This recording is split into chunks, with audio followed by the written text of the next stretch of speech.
Etiyopya'ya, Cumla'ya, Azerbaycan'dan geldim. Yetim Eli Yardım Kuruluşu'nun yardımıyla ve yol göstermesiyle şu an buradayız. Tüm ekiple beraber. Olabildiğince çok insana yardım etmek için uğraşacağız. Lakin yardım edemediğimiz o kadar çok insan var ki. Çünkü toplayabildiğimiz maddi yardımlar yetersiz kalıyor. Yardım bekleyen binden fazla insan var. Biz şu an sadece 200'üne yardım gösterebileceğiz. Ve bunların arasında çok kötü durumda olan çocuklar var maalesef. Maddi durumları o kadar kötü ki o kadar basit bir ameliyatı bile yaptıramıyorlar. Çocuklarda olan hastalıklar var. Kataraktan çok daha kötü olan, bir çocuğun hayatını yaşamasına mal olan hastalıklar ve onların da tedavisini yaptıramıyorlar.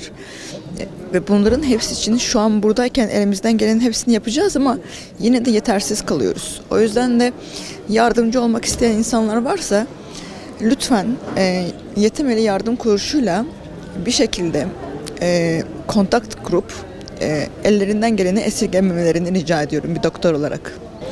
Mən Cavid Allahverdiyev, oftalmoloq göz həkimiyəm, Azərbaycandan gəlmişəm. Burada həddindən artıq ehtiyac sahibi insanlar var. Tibbi yardıma, göz xəstələri olaraq ümumiyyətlə. Onlara yardımcı olmaqda bizə aracı olan Avropa Yetim Əlinə çox təşəkkür edirəm və yardım eləmək istəyənlər, bu insanlar sizin quruluşla əlaqəyə keçib daha çox insanlara yardımcı ola bilməyimiz üçün köməklik eləsinlər. İnşallah biz də burada olduğumuz müddətdə daha çox insana yardımcı ola bilərik. Çox ehtiyac içindədirlər həddindən artıq. Şərait yoxdur, çox primitiv şəraitdə hər şey, bütün yardımlar olunur. Ona görə biz əlimizdən gələni eləməliyik ki, bu insanlar daha normal, daha uyğun şəraitdə tibbi yardımlar ala bilsinlər.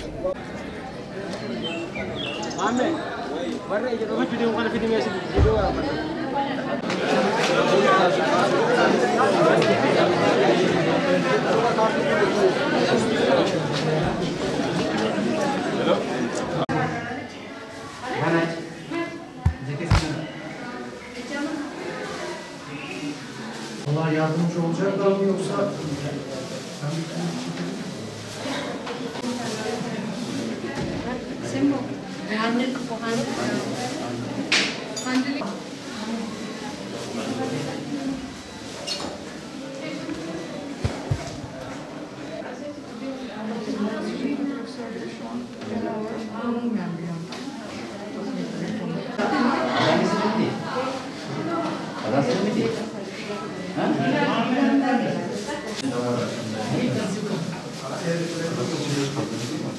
Selam.